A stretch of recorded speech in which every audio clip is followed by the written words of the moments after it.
In 1860, a young schoolteacher in France went to see a doctor about pain in her abdomen. She walked into that examination room as Herculine, a woman with a teaching career, close friendships, and a secret love affair with another teacher named Sara. She walked out with her entire life destroyed. The doctor's conclusion was simple and brutal. You are not a woman, you are a man. Within months, the courts legally erased her identity. Newspapers published her name and called her a monster and a freak. She lost her job. Her lover was forced to leave her, and she was told she had no choice but to live as a man for the rest of her life. Her name was Herculine Barbin, and this is the story of how 19th century medicine and society destroyed a person whose only crime was being born different. 8 years after that doctor's visit, Herculine would be found dead in a tiny Paris apartment, a suicide at age 29. But the memoir she left behind would change how we understand gender, identity, and the cruelty of a world that demands everyone fit into neat categories. Herculine Adelaide Barbin was born on November 8, 1838, in the small commune of Saint-Jean-d'Angély in southwestern France. Her family was poor, crushingly, desperately poor. The kind of poverty that was swallowing much of France during the rapid worked whatever jobs they could find. There was never enough food. Never enough warmth in winter. Never enough of anything. But Herculine, who her family called Alexina, had something her poverty couldn't take away. She was brilliant. Despite having almost no resources, Alexina excelled in school. She absorbed knowledge like a sponge. She read everything she could get her hands on, and when she was just a young girl, she won a scholarship to an Ursuline convent school, a rare and precious opportunity for a child from her background. At the convent, Alexina thrived academically. She studied literature, languages, mathematics, religion. She was obedient, hard-working, devout. The nuns loved her. Her classmates admired her. But even then, something was different. Alexina was confused about her body in ways she couldn't articulate. She felt attractions toward other girls that seemed deeper, more intense than simple friendship. She noticed that her body wasn't developing the way other girls' bodies were. But she had no framework to understand what any of this meant. In the 1840s and 1850s, there were no conversations about intersex conditions, no internet to search for answers, no support groups, no vocabulary to describe what she was experiencing. There was only silence, confusion, and the creeping sense that something about her was fundamentally wrong. By her late teens, Alexina had completed her studies at the convent and began training to become a teacher herself. It was one of the few respectable professions available to young women of modest means. And Alexina was good at it. By 1857, at age 19, she had qualified as a teacher and secured a position at a girls' school. She had a career. She had independence. She had a future. And then she fell in love. The other teacher's name was Sara. They worked together at the same girls' school, teaching young students reading, writing, arithmetic, and religious instruction. At first, they were simply colleagues, then friends, then something more. Herculine would help Sara dress in the mornings, lacing up her corset, a task that required intimate proximity, gentle touches, trust. Their hands would brush, their eyes would meet, and gradually, what began as friendship became something neither of them had words for. In 19th century France, romantic friendships between women were not uncommon. Women wrote passionate letters to each other. They shared beds when traveling. They expressed deep emotional bonds that today might be read as romantic or sexual, but were then considered acceptable within certain bounds. But Herculine and Sara crossed those bounds. Their relationship became sexual. They stole moments alone together. They kissed. They held each other. They developed a private language of glances and nicknames and small gestures that only they understood. and people noticed. Students whispered. Other teachers raised eyebrows. Sara's mother heard the rumors and forbade her daughter from seeing Herculine anymore. Sara promised to obey, and then secretly continued the relationship anyway. For a while, they were careful. They hid their feelings in public. They met in secret. They convinced themselves they could keep their love hidden from a world that wouldn't understand. But Herculine's body was changing in ways that would make hiding impossible. By her early 20s, Herculine had never menstruated. Her chest remained flat. Her voice was deeper than other women's. She had dark hair growing on her upper lip, her cheeks, her arms and legs. Far more than the light, downy hair typical of European women at the time. She was aware of how different she looked. People made jokes. She started trimming the hair on her face with scissors, trying to hide it. She wore long sleeves and long skirts to cover her arms and legs. She avoided swimming or any situation where her body would be exposed. And then came the pain. Severe, chronic pain in her lower abdomen and pelvic region. Pain that wouldn't go away. Pain that made it difficult to work, to sleep, to function.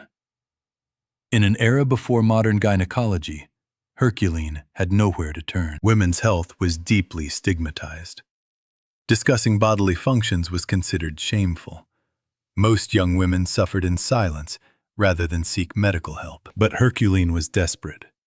And being a devout Catholic, she turned to the one authority figure she trusted, the Bishop of La Rochelle, Bishop Landriot.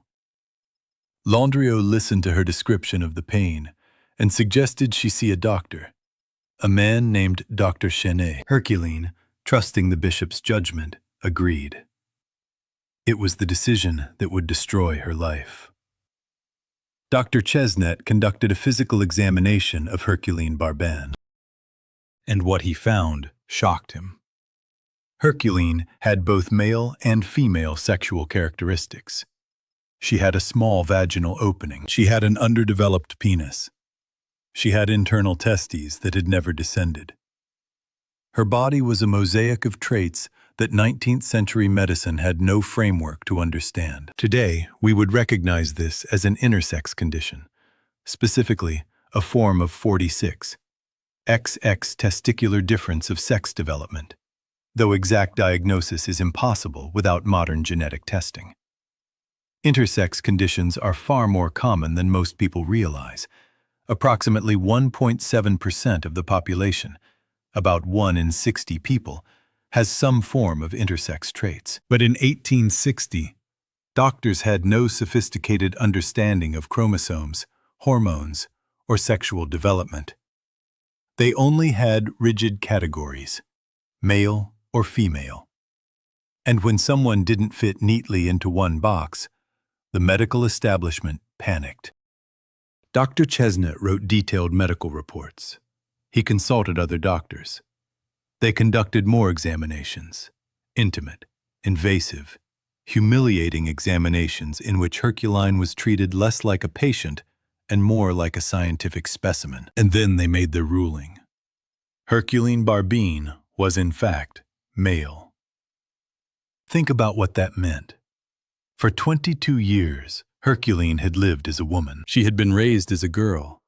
She thought of herself as female.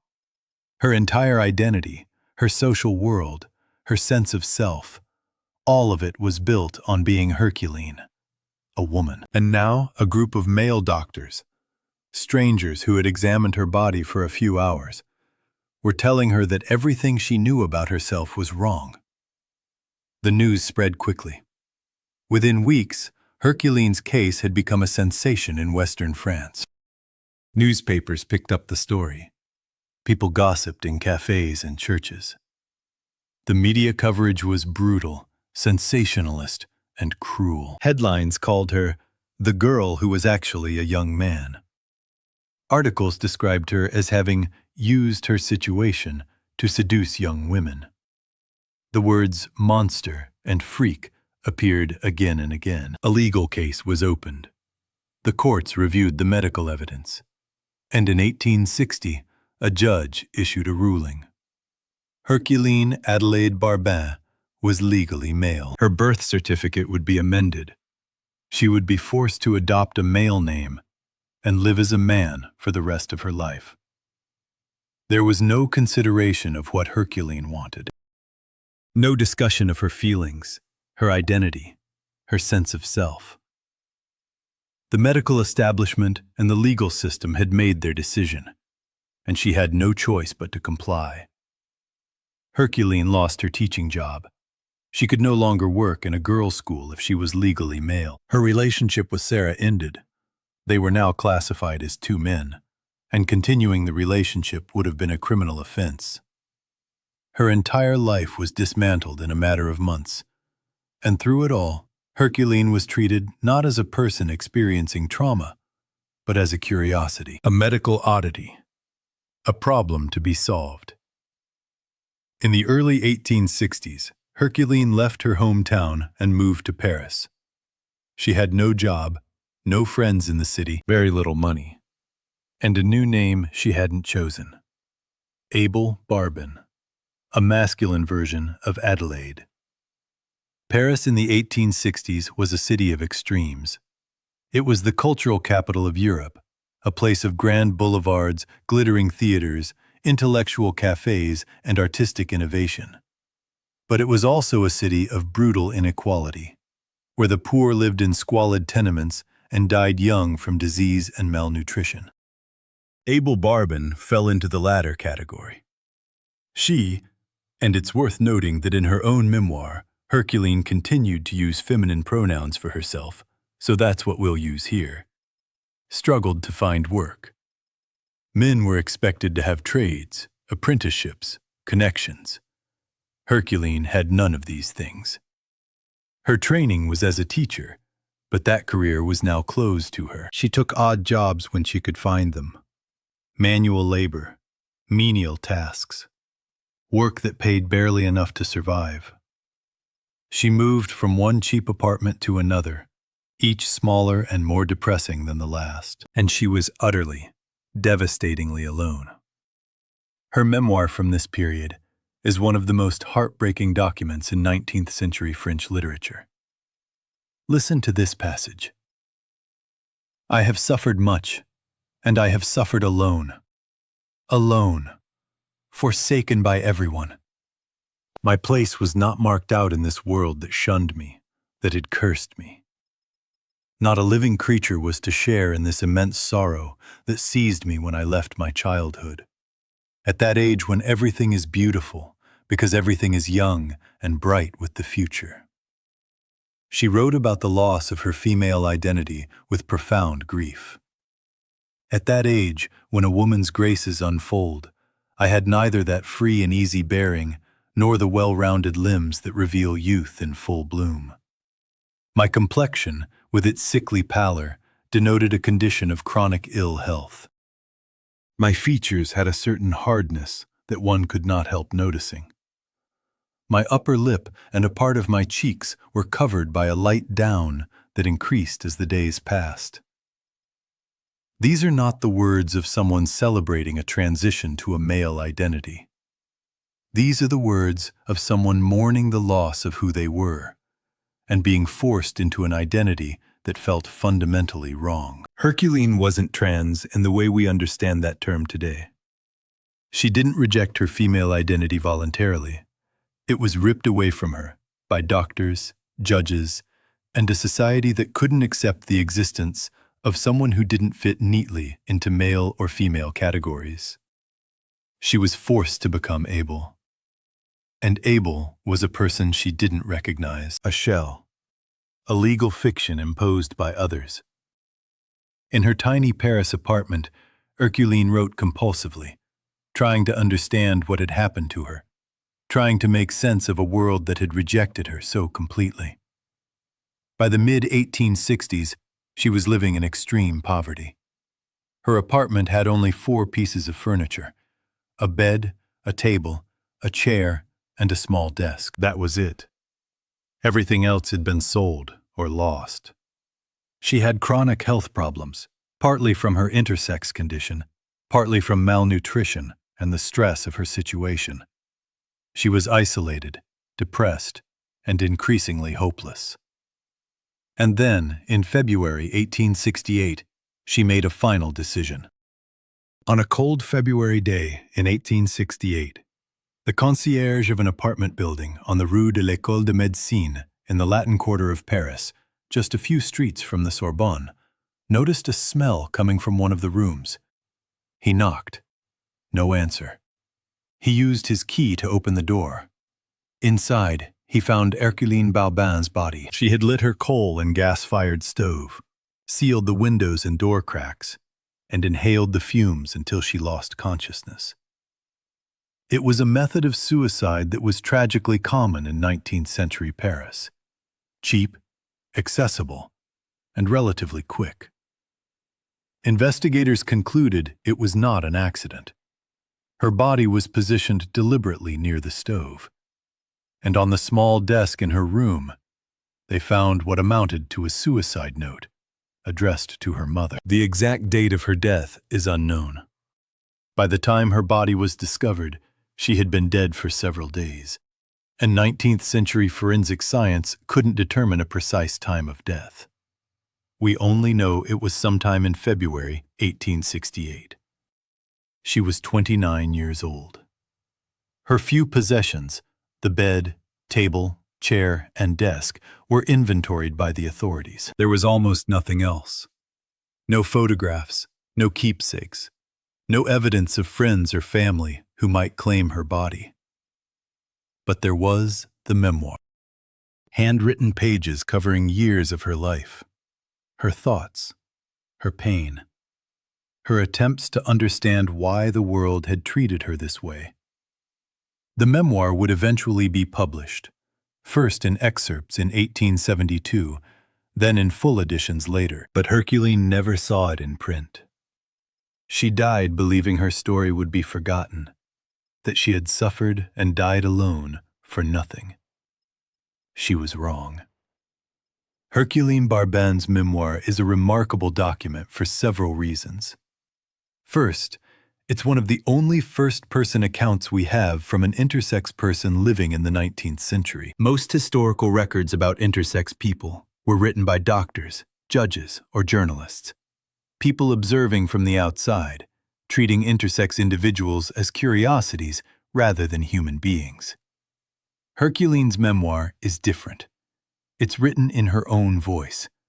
It describes her internal experience, the confusion, the pain, the isolation, the desperate attempt to make sense of a world that had no category for her. Second, the memoir reveals how rigid gender categories were in 19th century France, and how violently society reacted when someone didn't fit. Herculine wasn't asking to be treated as special.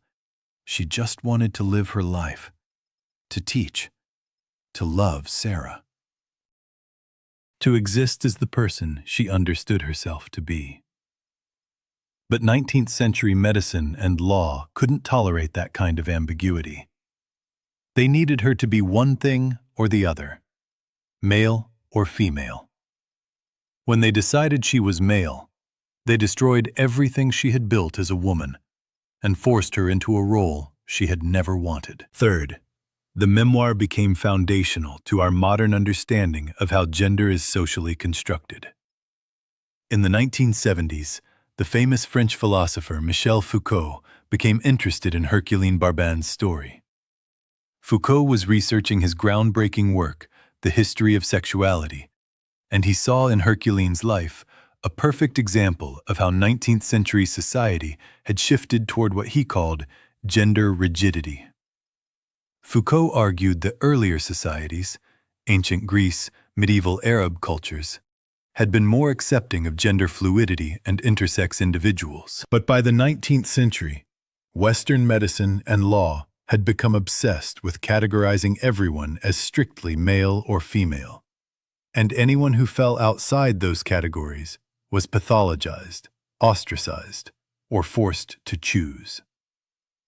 Foucault published Herculine's memoir in 1978 with his own commentary.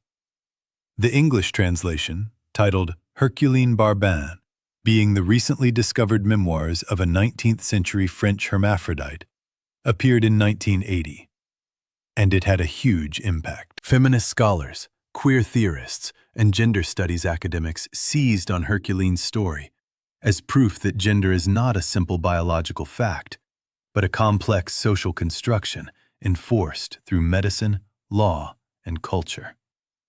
Herculine's memoir inspired novels, plays, films.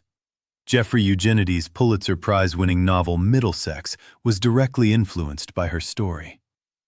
A 1985 French film called The Mystery of Alexina brought her life to cinema.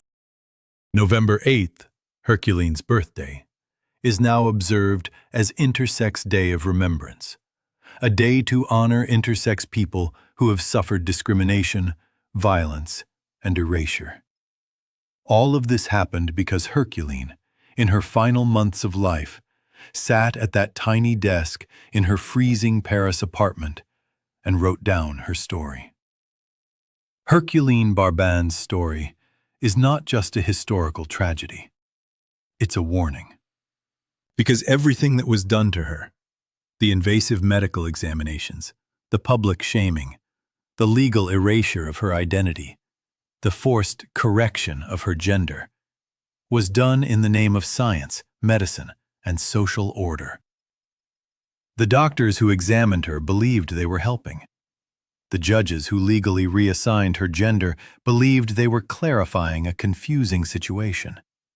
The newspapers that mocked her believed they were informing the public about a medical oddity. They were all, in their own way, convinced they were doing the right thing.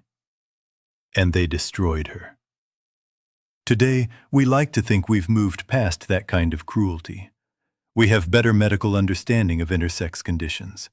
We have, in some places, legal protections for people whose gender identity doesn't match their assigned sex at birth. We have, slowly and imperfectly, begun to accept that gender is more complex than a simple male/female binary.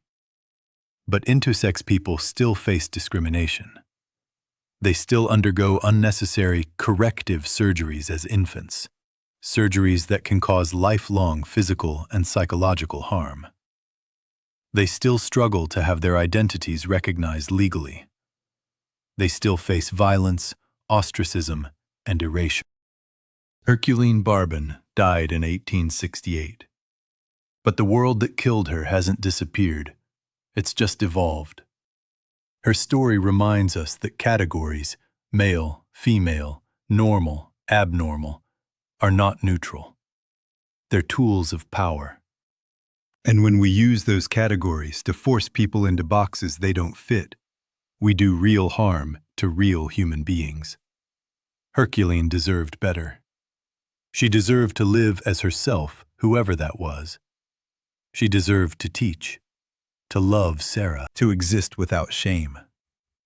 Instead, she died alone in a freezing apartment at age 29, convinced the world had no place for her. We can't give Herculine her life back, but we can honor her memory by building a world where no one has to make the choice she was forced to make. Conform or die. If this story moved you, please subscribe to this channel. Every week, we tell forgotten stories of people whose lives matter. People who were erased, silenced, or destroyed by systems that couldn't accept them as they were. Leave a comment. Do you think 19th century doctors and judges believed they were helping Herculine? Or did they know they were causing harm?